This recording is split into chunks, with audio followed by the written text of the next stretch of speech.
Welcome to Bonehead Weekly. I forgot how to say weekly. I'm a dumbass.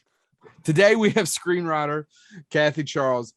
Lady Charles, how are you? I hate it when people ask, how are you doing today? It's like the most generic question in the world. So what's up? I'm doing fine. It's Friday night in Los Angeles. It's hot as hell. It's apocalyptic out there. So it's gonna be a good time. And you're talking to three yahoos from Kentucky. So obviously you have a party life if you are able to do this. So what's that poster behind you for our audience who can't see, who are listening instead of YouTube? Right. So it's Dustin Hoffman in Straight Time, and an Italian one sheet of Straight Time. And if you haven't seen that film, it's fantastic. You know, it's Dustin Hoffman kind of playing a little against type. He's this hardened criminal, and there's this amazing scene in a jewelry store in Beverly Hills where he's just smashing everything up, and it's really badass and hardcore. So I really like that film. But what's really disconcerting about the poster behind me is these two enormous hands. Yes. Because he's being frisked. He's in jail right. and being frisked. So it just, whenever I have my meetings, it looks like this gentleman is, you know, he's kind of, I have these hands coming out the side of my head. Well, it doesn't look like he's being frisked. What it looks like to me is he's trying to stop a bus or an oncoming car. Yeah, no, there's a cop and some hoods, and he's got his hands up against the glass. So highly recommend Straight Time. It's a great film. Guys, I don't think I've actually seen Straight Time. Every once in a while, somebody brings up a movie. I'm familiar with it, but I've never seen it. Yeah, people don't talk about it much, but it's definitely, it's a gem. It's a gem of a film. Yeah. And I'm trying to remember. I'm a very avid podcast listener. There was actually a podcast I listened to. I'm trying to remember which one it was, and they went on a tangent about how great Straight Time is a forgotten classic. And it was a conversation regarding fellow Kentuckian Harry Dean Stanton. I was say Harry Dean Stanton's in it. Yeah. Absolutely. Okay. So it made me want to watch it, and now I extra want to watch it because it's literally on top of the big screen with behind your face. I gotta check this movie out. I didn't really have much of an appreciation for Dustin Hoffman. I mean, I know he's a great actor, but I've really been diving into his work in a deep way recently. I rewatched Straw Dogs, which had a really enormous effect on me. I'd seen it many times before, but this time around, for some reason, it really touched a nerve with me. So I've just been, I've been midnight cowboying, I've been straight timing. He's an incredible actor. He's great. Did you go back? And he has an uncredited. He was uncredited, but he partially directed that, if I'm not mistaken. Straight Time. No, he didn't. Well, it's uncredited. The director is Ula Grosbard, but it was uncredited because I think he did some of the work behind the scenes and just didn't take credit for it. I'm sure an actor like Dustin Hoffman just kind of takes over every now and then. I could be completely wrong, but an actor of that stature and caliber, they normally have a lot to say. Yeah. Did you go back and revisit Lenny when he played Lenny Bruce? Because I was never crazy about the movie and haven't watched it in years, and I'm going through the Marvelous Mrs. Maisel right now, and I keep thinking about going back and rewatching it. Yeah, I haven't rewatched it. I remember when I did watch it, it left me a little cold, but I think that was the intention. He's not, that Lenny Bruce was not kind of a warm man, so it's not a character you can really connect with in any way. That's just for me personally, but that's a good idea. I should go and have a look at that one as well. That's okay. So we try to pride ourselves in asking questions that not everyone will ask. And I was listening to a podcast you were on the other day. The audio was a little rough, but I was making my way through it. And you said something that I found fascinating as a screenwriter. And we've interviewed several screenwriters, and we've met a lot over the time that we do our convention work and stuff. But you actually like reworking someone else's work, someone else's script. I do. Delve into that, because it was kind of glazed over, and you said that in the interview, and I was like, are you serious? Really? I'm curious. Well, I find it really exciting to make material better. It's really satisfying, and I don't claim to have the greatest ideas in the world, or know the best way around everything. So I actually think in terms of screenwriting, I think collaboration is really important. And I know you get situations where you can tell that there's too many writers on something and it feels like a bit of a Frankenstein draft. But in terms of reworking someone else's material, especially in terms of the horror genre, what I find with horror is the biggest challenge in writing horror, especially now, is just coming up with something that's new and different and a trope that people haven't seen before, or an idea or a concept that people haven't seen before. It's really difficult to do. And I think it's actually the hardest part of being a horror screenwriter. So if someone gives me a script that already has that there and they just want me to, you know, lean into it, punch up the set pieces, make the characters better, I find that incredibly satisfying. And it's fun. It's a fun thing to do.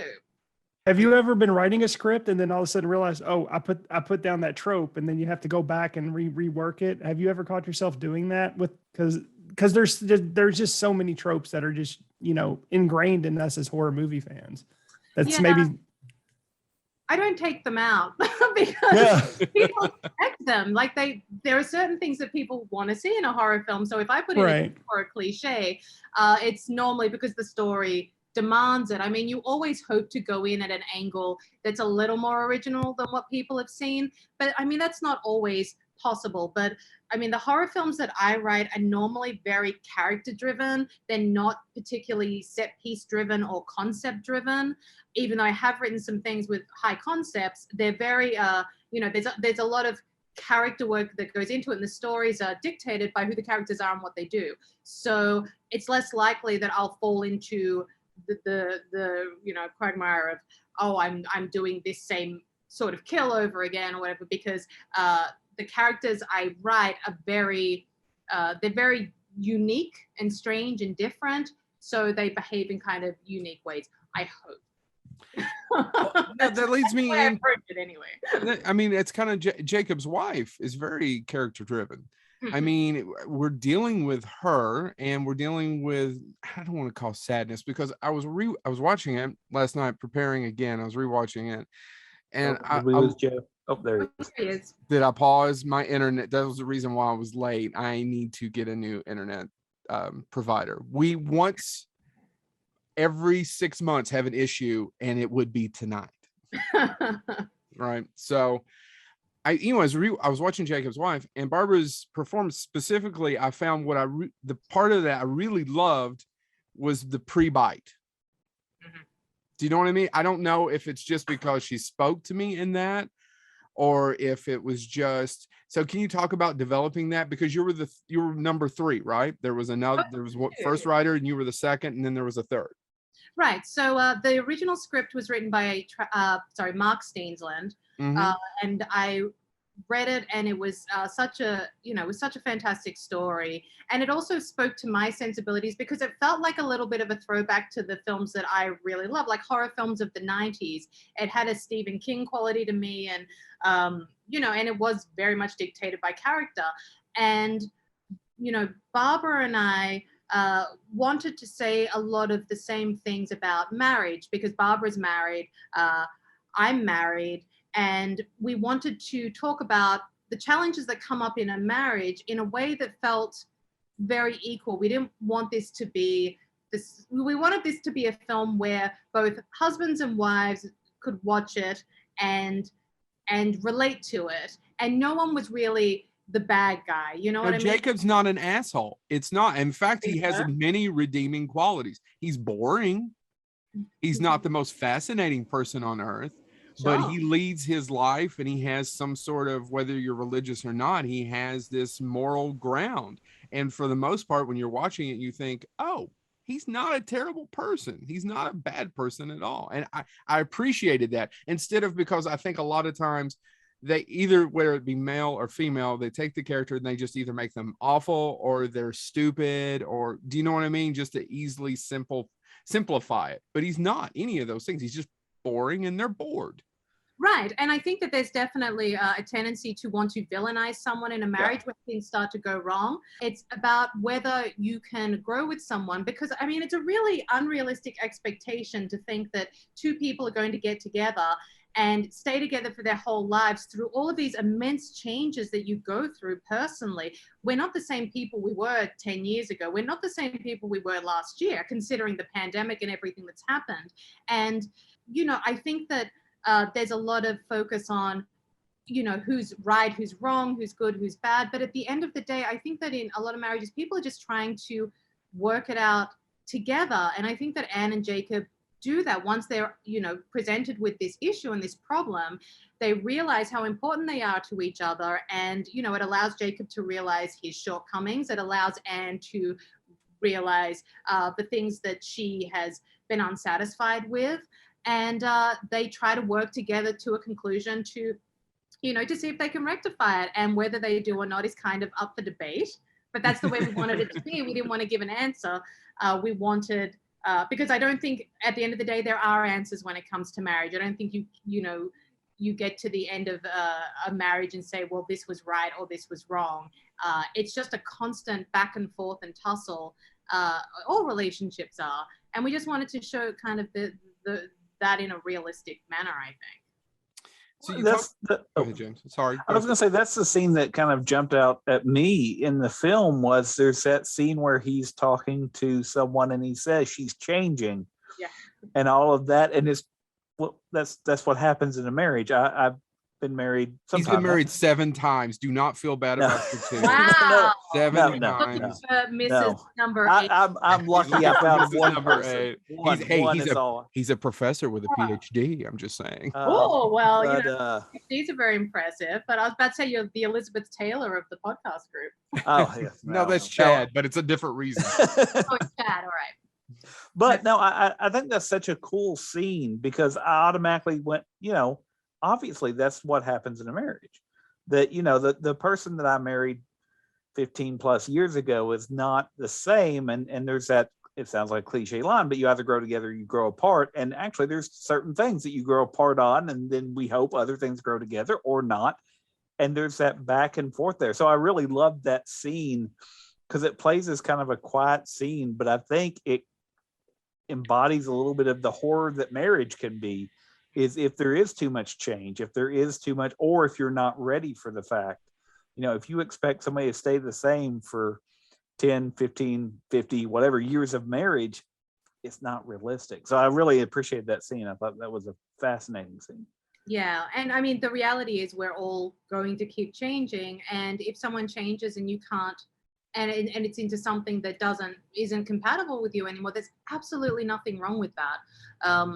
So I think at the end of the day, for me, it's about, is there the foundation that's between two people? Is it loving and is it respectful? And if it is, and I think you get that between Anne and Jacob, there's love and there is respect there, that maybe you can overcome this stuff. I don't mean to get so heavy on a Friday. No, I love it. Having a good time and I'm bringing everyone down. Lady Charles, have another one. So I was going to ask, and usually I ask this at first, but I really wanted to start out with a different question because, like I said, I found that. I hope you haven't been asked that before about you really like rewriting. But this is something that we've asked. Actors, directors, screenwriters, production designers. What was the bug that bit you? You're in Melbourne, Australia, correct? That's where you're from. So what was the movie or the book that got you and I'm down this rabbit hole and this, it's done? Was it King? Yeah, I mean, King was an enormous influence for me, like most people. I mean, there were a few key seminal movies that I saw when I was younger that really just knocked me on my ass. Like, I always bring up Carrie and An American Wealth in London.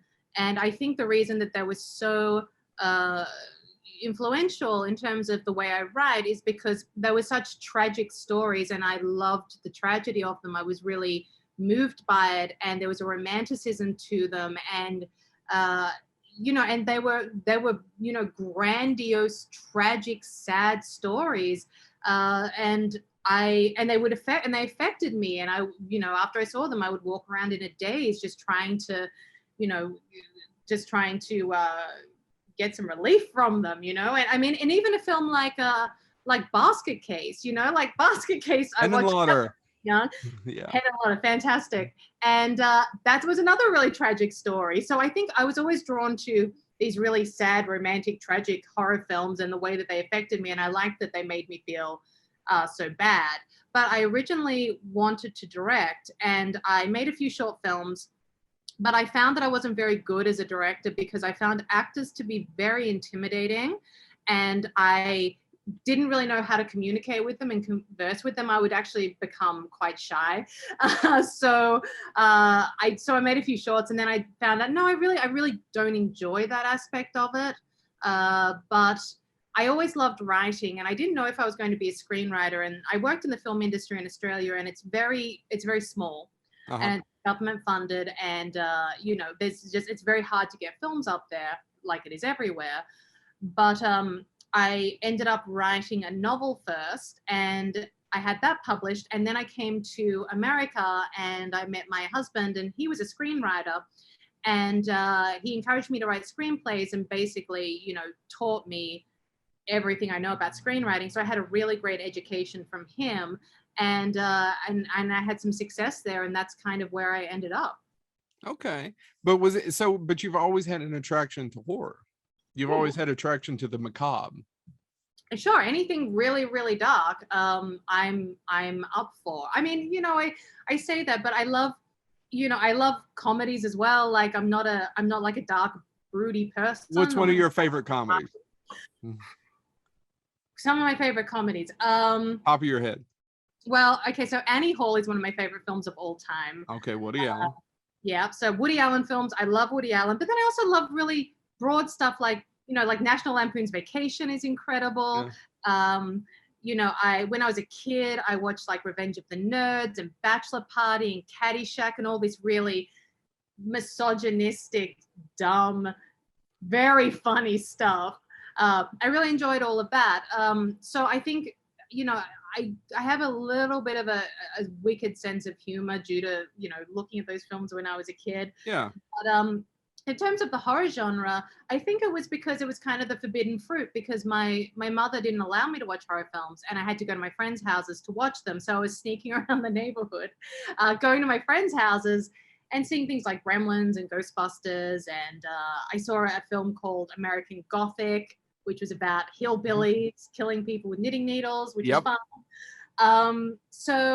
But like I said, I think I was always attracted to dark material, not because it was dark, but because of the intensity of the emotion. Like I like a lot of intense emotion. Like if I'm going to watch, a romance, I'll watch like a Cassavetes film. I really want to get to the core of something in a very deep way. I'm not a very surface level person. I like to get to the heart of the matter in a very deep way, much to the consternation of a lot of people around me, but it's just kind of how I was built. Lady Charles. It's a very Australian thing as well. Australians just get to the heart of everything. They can't cover it all.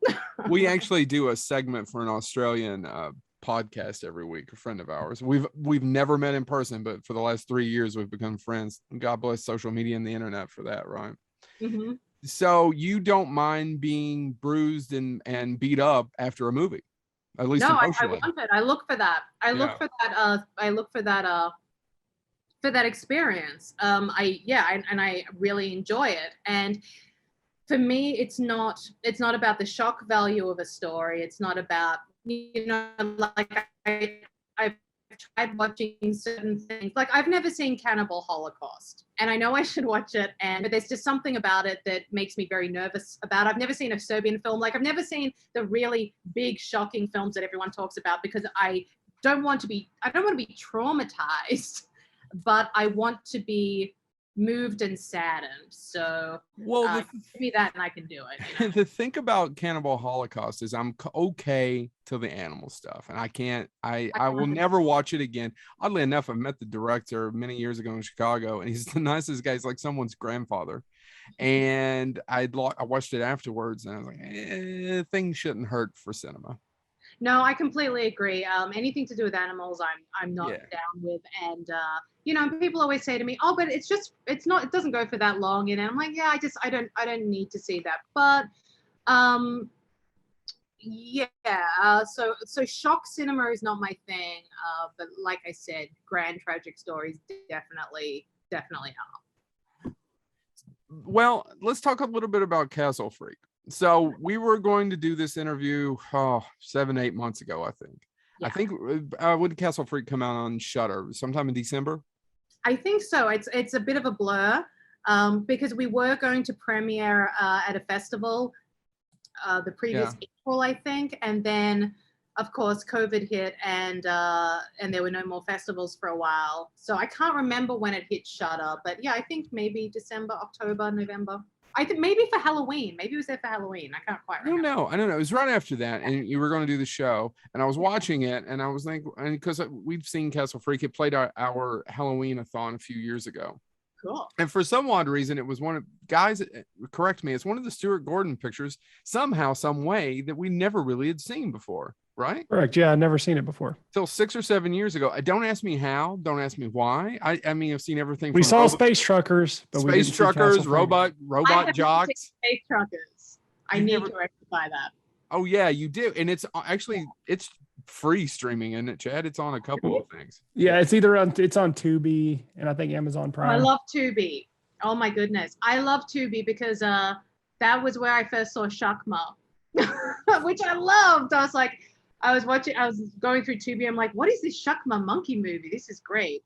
Okay, I just talked about how I don't like seeing animals being hurt, but Shakma wasn't hurt. Shakma hurt people, so it was okay. Gotta look up what the hell is Shakma. You've lost me. This is twice you've done it.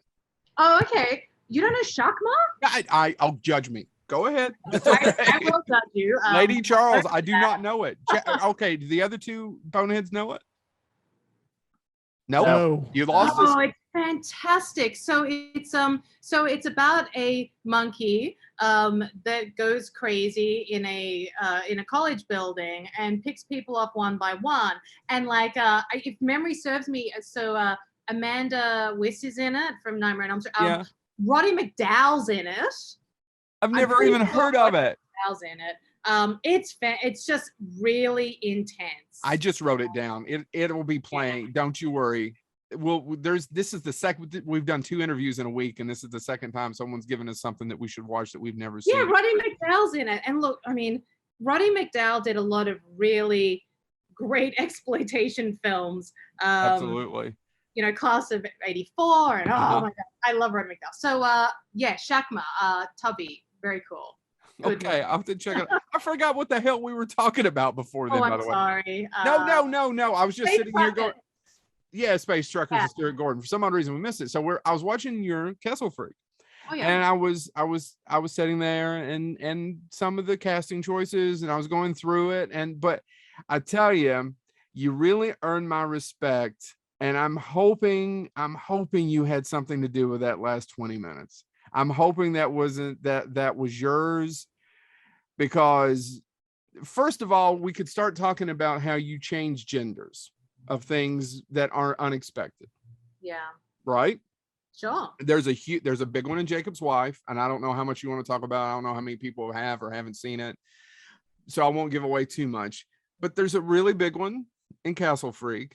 And that's not the big thing that I think is batshit. It's the Lovecraftian last 20 minutes. And I don't mean Stuart Gordon Lovecraftian. I mean actual Lovecraftian last 20 minutes of that movie.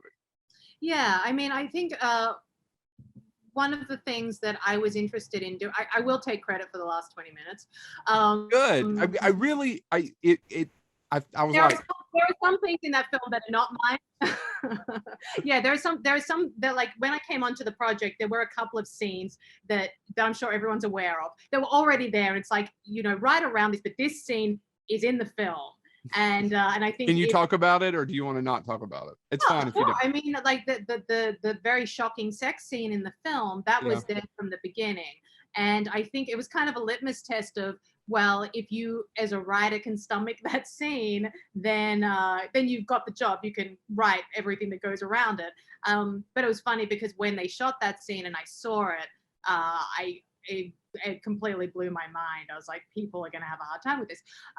But so the last 20 minutes were definitely mine. I mean, the influences that I was pulling in, I mean, I think the original film is absolutely wonderful. I mean, Dennis Paoli is like one of the great genre screenwriters, and everything he and Stuart did together were just so high quality. And I knew that I had to do something a little different. And I thought, well, let's go back to the Lovecraftian roots of this, and let's just bring in as much Lovecraft as possible. And I know some people loved this and some people hated it, but I just felt like if we brought in all of these Lovecraftian influences and we drew from a lot of different Lovecraft stories, that could be really interesting. So we pulled in from The Outsider, obviously, which is what Castle Freak was originally based on, but then we also pulled in a lot from the Dunwich Horror, which is probably my favorite of the Lovecraft tales.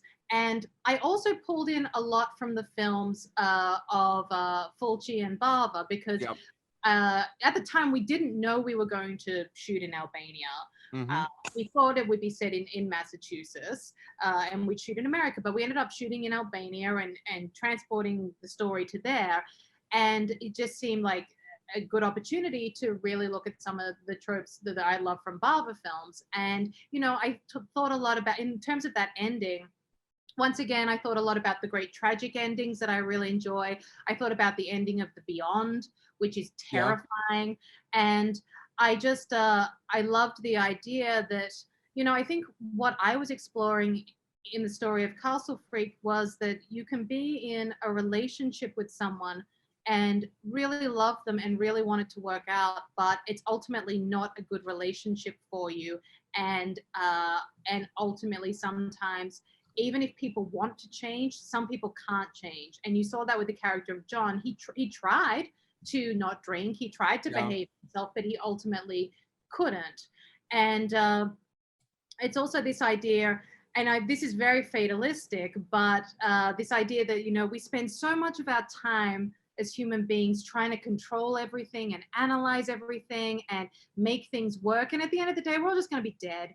And, you know, it's a big cosmic joke. So I kind of wanted to put the characters through all of this trauma of, oh, should I stay with him? Should I leave him? Should I forgive him? Should I not forgive him? Well, it doesn't matter, because ultimately a tentacle is going to burst from your vagina and the universe has something else in store for you. So worrying about this guy has been a waste of your time, especially after what's gone on between you. So that's where I was coming from. I know it's very cynical, but, you know, I do think, you know, sometimes in my own day-to-day life, when I'm a very anxious person and I analyze everything, I take everything apart and I'm always trying to figure everything out. And at the end of the day, it doesn't get you anywhere. And, you know, like I said, the universe is kind of a big cosmic joke, and that's what Lovecraft was about. So I wanted her, at the end, I wanted her transformation to start off as something potentially beautiful and transcendent, but then actually turn into something quite horrifying and leave the audience somewhere kind of nasty. So that's where I was coming from with that. Yeah, to quote Young Frankenstein, destiny, no escaping. No, right? It's for me. Destiny. Yeah. It's that's what it is. And honestly, it also, and I'm going to give you a little bit of a compliment. Well, this is a big compliment to me. He's my second favorite director. It's very Carpenter-esque in the sense of, if you look at his Apocalypse trilogy, like In the Mouth of the Madness, which is a Lovecraft film. Prince of Darkness was definitely another influence on this. Prince of Darkness and The Thing. Right. Absolutely. Yeah, I can see it. See it. The Prince of Darkness is actually very influential on a lot of things that I write. I feel like Prince of Darkness is this really underrated, perfect movie. It's perfect and it's terrifying. I was actually really lucky. I got to see it where they shot it a couple of years ago, which was really amazing. But no, Prince of Darkness is brilliant and scary as hell. It's damn scary. Yes, I still, the scene creeps me out when she raises up and she's absorbed and he's trying to get out. Yeah, absolutely. It's probably and the shaky video footage and him it's a tough one that freaked me out quite a bit. Yeah, Carpenter's amazing. Yeah, it's the scariest film. Yeah, it's that one. I agree, but I got, so it's cool. So James, you had another question? Well, I just wanted to, you mentioned you wrote a novel when you first started, and just the and I believe that was published in the United States as John Belushi is Dead. Yeah. And just that process. So writing a novel versus writing a screenplay. What is the major, if somebody was debating right now, if one of our listeners goes, I want to write one or the other, what would you tell them is what they need to have in mind about the way they approach each of those? Well, in terms of writing a novel, there are kind of no limitations. You can wax lyrical about the furniture in a room for 100 pages if you wanted to. You can do whatever you want. A screenplay has a very definite structure. I find that aspect of it really satisfying because it's kind of like doing a Rubik's Cube. You have a particular finite set of rules that you have to work within. I'm a bit of a minimalist, sparse writer as it is.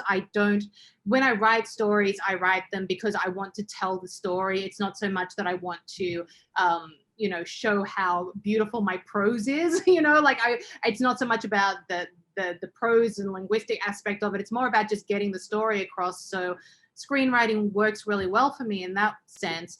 But I like the challenge of trying to, it's like getting building blocks. And I really like that challenge. And I like having to fit something within a particular form. But I'm very dialogue driven. And, if you're writing screenplays, it's, you're dealing with a lot of dialogue. So I find screenwriting to be very satisfying in that sense. I like the confinement of screenwriting.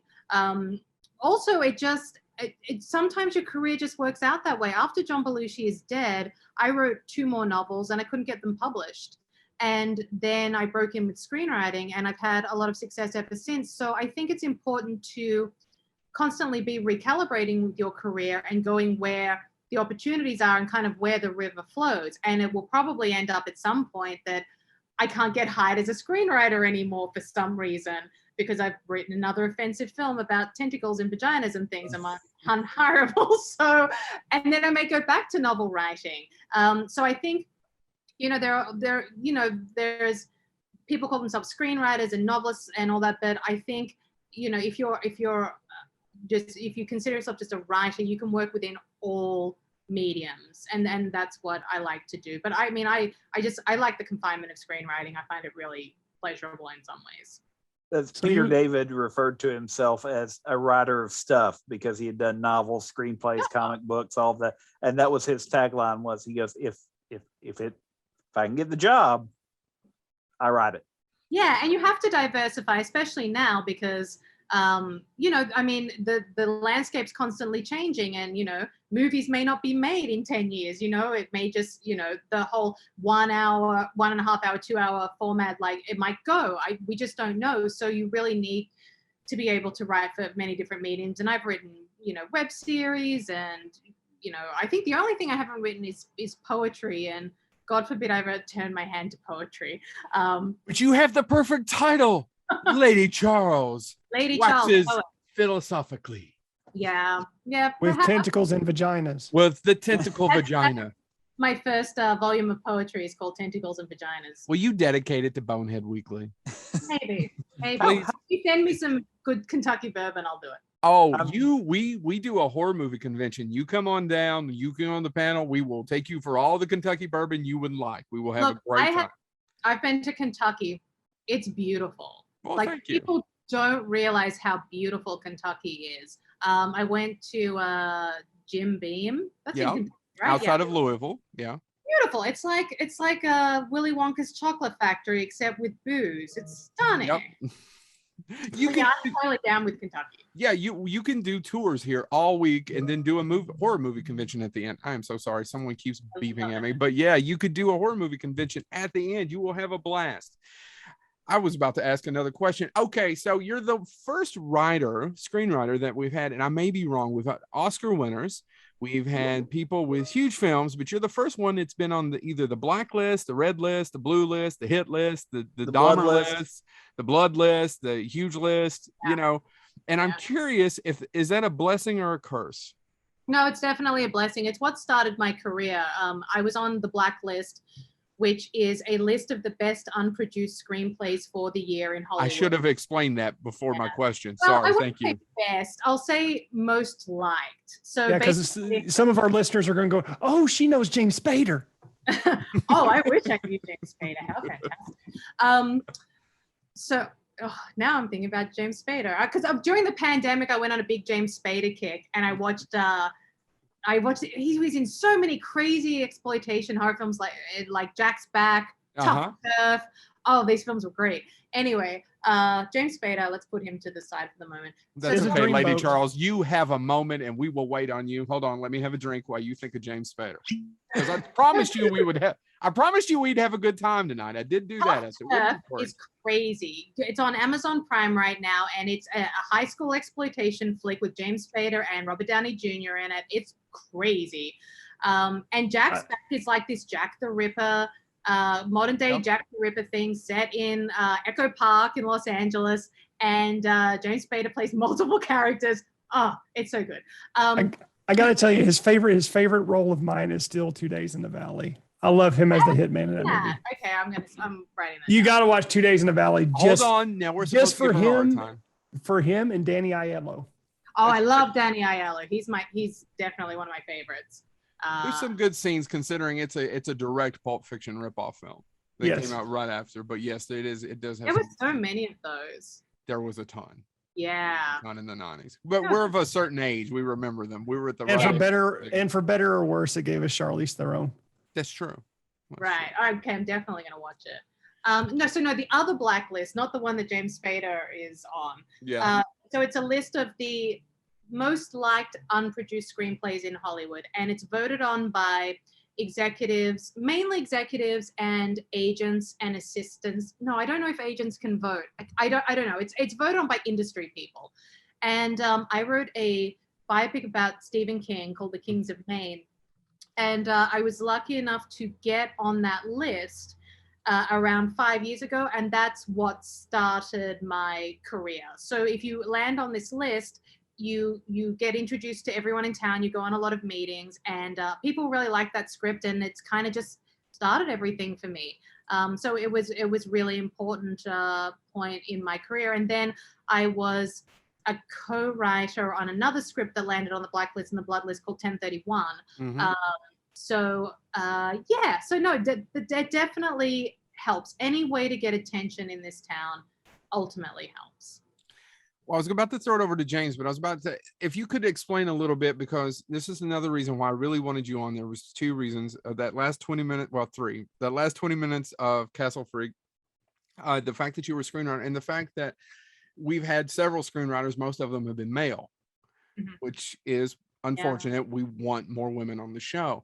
And I was curious about if you can explain, because I don't think a good friend of ours, Todd Farmer, who's also from Kentucky, wrote Jason 10, Drive Angry. I was trying to get him to explain the process and the business and how it's not all, how should I say, it's not all champagne and caviar. It's not even. And right. And how you can make a living and there's nothing up on that screen. Like you could write 10 screenplays, sell a bunch, option a few, blah, blah, blah, blah, blah, and still not have a lot produced. And the inverse is also true. You can have a lot on screen, but not be making much money. Depending on low budget pictures, right? Absolutely. Depending on, if you're working in the independent sector or not. And I've largely worked in the independent sector, although I'm doing a lot more studio work now, which is great. But I like having a foot in both camps because, it's just, there's different languages. I mean, I won't say you can get away with more in an independent film, but you can be a little more extreme. But it's just about wearing different hats and traversing those two different worlds. And it is interesting because screenwriting is the one profession where when you're writing, you have to be a performer on a certain level. You have to be someone people want to work with. You have to be likable. You have to basically be an ideas generator constantly. I mean, people think it's about, just sitting down and writing the screenplay. But most of the time when you're a screenwriter, you're just coming up with ideas and solutions and collaborating with people. And that's the biggest part of the job. And if you're not comfortable with that, if you're not comfortable with coming up with a lot of ideas and talking to people a lot and having to pitch and sell, kind of like Gil in The Simpsons, that sales guy's like, gotta sell the car, Gil. Exactly. That's what it's like. And I think, you can be the best screenwriter on the planet. You can be an absolute poet, but if you can't work with the industry and give them what they want and generate a lot of ideas, then you might not get very far as a screenwriter. So it's interesting. And the pitching, the acting that goes into pitching and the exhaustion of it, right? If you're not, we've had people on here talk about that. If you're not good at pitching, you're dead. Right. But you can also be great at pitching and not sell the thing because it's just not what the town wants. Like I've been in situations where, I've taken pitches out with enormous companies, and I once did 9 pitches in a week of the same thing. And when you pitch, you have to tell the entire movie to them. You're not just saying, oh, it's about a guy trapped in an elevator and there's a demon and he's got to look for his radar. No, you literally have to go beat by beat by beat. And now I'm talking like 8 pages of a movie. So you go into a pitch and, I'm talking for 45 minutes where I'm saying every bit of it, and I'm having to remember every beat of the movie. It's really, really taxing. And, I had pitches where like the stakes were so high in terms of the places I was pitching that, one pitch that I was flown to do, I came back and I was in bed for 3 days afterwards because I was literally mentally and physically exhausted. Really? I got really sick. I just went to sleep for 3 days because it was so taxing. So and I'm not saying that they're all like that. And, there are a lot of screenwriters who, we're all different. Some are very soft-spoken and can get the idea across, very, very softly. And some are a little more theatrical. And at the end of the day, it doesn't really matter because, it has been said about the business, no one knows anything. No one knows what's going to sell. No one knows what the town wants. No one knows what audiences want. No one knows what's going to fly in the room that day and what's not. And it's kind of like a casino, and you keep going in and you're just pulling the lever and pulling the lever, and you've got to be in the casino to win. If you remove yourself from the casino floor, you got no hope. But if you keep coming in, putting your number and just, maybe it'll pay off. Wasn't it William Goldman who coined the phrase, no one knows everything, right? Yeah, I believe Screenwriter? Goldman, yeah. Yeah. It's true. And it's still true today. Yeah. That never changes. All right, James, you're up. I actually was just, as talking about writing a screenplay, and it is in this box, you have your rules, but I've had different people answer this question differently, and I just want to know your answer. When you're writing a screenplay, do you mentally cast people in roles? Do you have, this, in my ideal world, this would be this actor? Yeah, I do. I normally have a couple of different actors in mind. It doesn't normally stay static. And what happens is as I move from scene, like it'll maybe be like 3 different actors, and they'll kind of morph in and out between each scene. But their vibe will be very similar, so it'll be like, a James Spader type, which is also well, I don't know. James Spader is so unique. I don't know who else is a James Spader type, but people who are very similar, I'll be thinking about. But what always happens is when you get to the casting stage of a film, it completely changes. Like I have a film that's casting right now that is, films go through many different iterations for production purposes. I have a film that, the main character might be being cast down 10 years in age, which I wasn't expecting. And that's the other thing about screenwriting.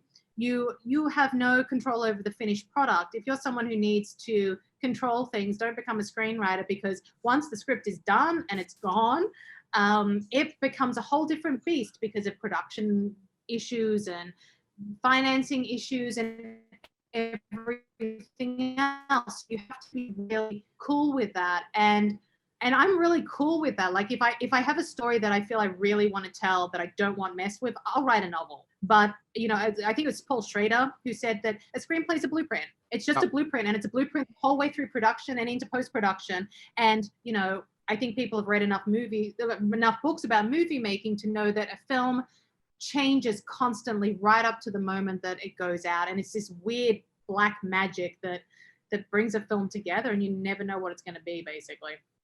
Yeah, I think the screenplays, the screen writers that don't necessarily have that flexibility and mentality, including one of my favorite authors, and there's a reason he was not a screenwriter in many situations.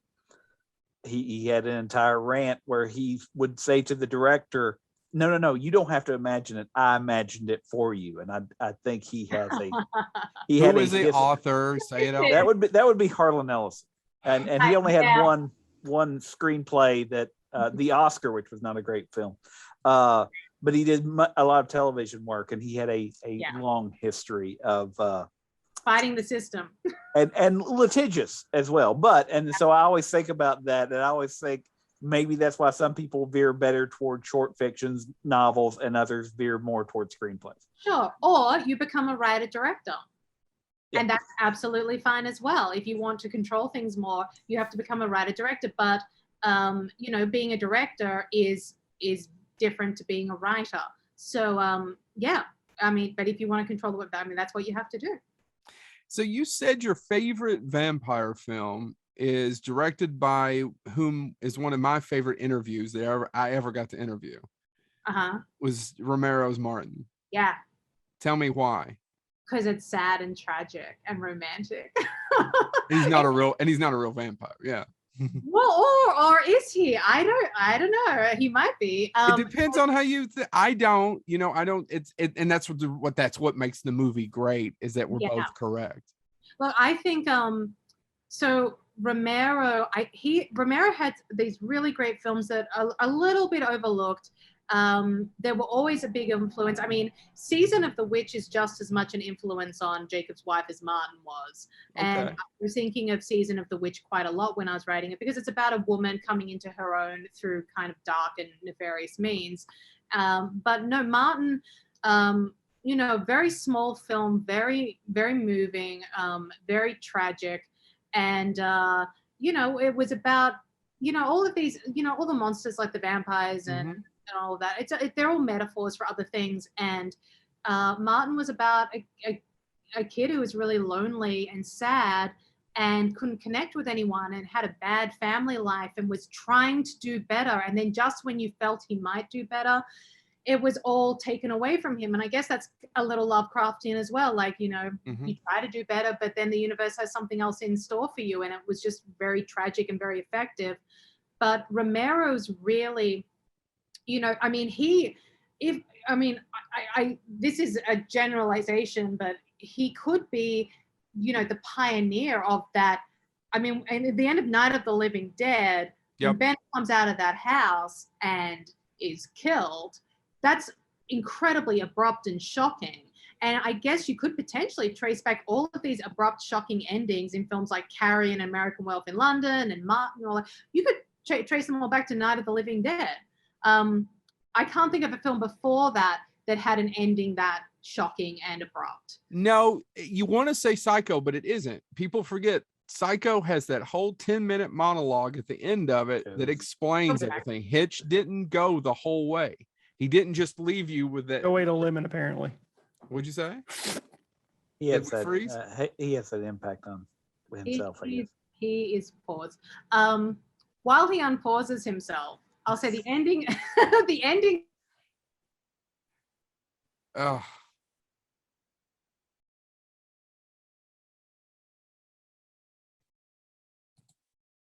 Are we going? Because he was going to direct. Sure. And then it got to be too much for him, so he gave it to his friend. Oh, okay. Well, that's kind of. So I was completely wrong. Hi, Joe. It's just that you have an interview, you really want to talk to this specific lady, and her Lady Charles, to be specific, and 10 months later it finally happens, and the old ones say fuck your internet. They do. This is everything I've been talking about. Yeah. So right now you look like you're from a 1980s music video, so that's good. Oh yeah. Joe, can you tell me to take on myself? Take on me. Oh, is my video paused again? No, you're just very fuzzy.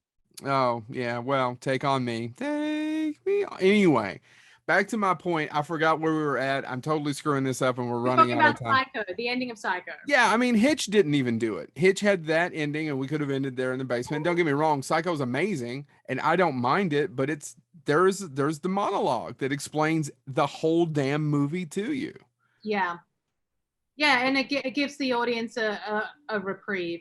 It does. Yeah, it sends them out feeling a little nicer. But considering the times that film was made, I don't think the audience could have taken it. Like that was probably the not. women got like the vapors when they were watching films and they passed out and all of that. So James, do your vapors speech. Fetch me my fainting couch. I've got the vapors. Oh Lord! Because you guys are from the South, can I ask? Have you seen a film called Scalpel? No. Oh, okay. You have to see this Southern Gothic from like the 70s. I'm writing it down now. Recommended to me called Scalpel, and it's 1977, and it's about a surgeon who brings a woman back to life. She's got a messed up face, and it's this Southern Gothic, and it's very, very fun. It's very cool. Very twisted. I will look for it immediately. Check it out. Now, most Southern things end up twisted. Yeah. Just It's like drenched in Southern heat and humidity. It's like, and also one of your prints, I think if memory serves me, they decided to do like a sepia toned print so it would look more Southern. Yeah. So it's got orange tinge to it. So on it was just released on Blu-ray. I think Arrow released it. I could be wrong there. I apologize if it's not Arrow. That's okay. But like a sepia print and a color corrected print. But if you want like the real Southern drenched peachy, you go to the sepia. All right, our internet is still on. I'll add it to our Halloween watching. Yeah, we've got to do it. We've got to do poor it. Joe, he's struggling. I know, Lady Charles. Oh, he struggles again. I didn't even realize he was frozen. This is a great time for us to tell terrible stories about Joe. Well, can you all actually hear me? Can anyone hear me? Anyone? Oh, damn it! Fun of me for not flooring it when I did it, so I finally floored it, and he got through. Oh, is he back? Am I going to get? No, he's not. Good. Okay, go ahead, Chad. You go. Well, no, it was just kind of funny. We were talking about Romero. This is a goddamn tragedy, by the way. Just keep going. This is any story. For James and I, it's wonderful. Any story talk is as Lady Charles was saying earlier. If you follow anything long enough, it ends up being a tragedy. And this fucking interview towards the end with the internet is just. Sorry. Keep going. I'm sorry. So I have to tell you, this is what happens when you bring female screenwriters on. We're very witchy. we mess with things. We bring the dark forces in, and Why don't you just say screenwriters? You had to put female on there. I was hoping. Well, I've got a tentacle joke, but we'll leave it alone. Keep going, Chad. No, well, before I go back to Romero, I do want to talk about. I'm looking at Scalpel, and I'm more intrigued by the fact that one of the top billed actors is Sandy Martin, who most people nowadays know as the chain smoking mother from It's Always Sunny in Philadelphia. Yeah, in a young role. Like when some of those Sunny supporting characters turn. I've seen Mac's dad in a few old movies too. Yeah. It's hilarious. It's in it. It's really good. But no, I was very happy to hear that Martin's one of your favorite movies, because I'm a Romero fan too, but I'm more of a Romero fan for his lesser known stuff like Martin. Bruiser's one of my favorite movies. It may very well be my favorite Romero film, and not a lot of people talk about Bruiser as much as I think they should. Bruiser's good. Monkey Shines is great. I love There's Always Vanilla, which was his very ill-conceived rom-com that he decided to make after Night of the Living Dead, and it's fantastic. So I'm definitely, the zombie films are great, but I really do like some of the smaller films from Romero even more. You guys are leaving out Night Riders, which is my favorite one. Well, I was getting ready to say Night Riders, which I didn't get introduced to till a few years ago. And I'm like, oh my God, how come I never watched Night Riders? Yeah. Well, it's like one of the greatest lines ever written. I'm out here slaying the dragon. It's amazing. Mm-hmm. Plus, it's got Tom Savini in that where he's half naked and the thing. And I'm always there for that. Seriously. Well, yeah, you had me up until Thompson. No, I'm joking. But okay, so we promised you an hour. We got to get off here. I would like to ask you one last question, if I may. Sure. And it's a hack question, so I apologize. But I'm curious: is there the one great book that you want to adapt? Oh. It's a hack question, but yeah, it's probably not a horror novel. that's okay.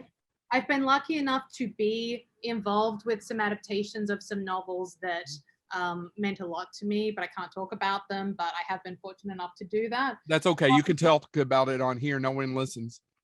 Okay, great.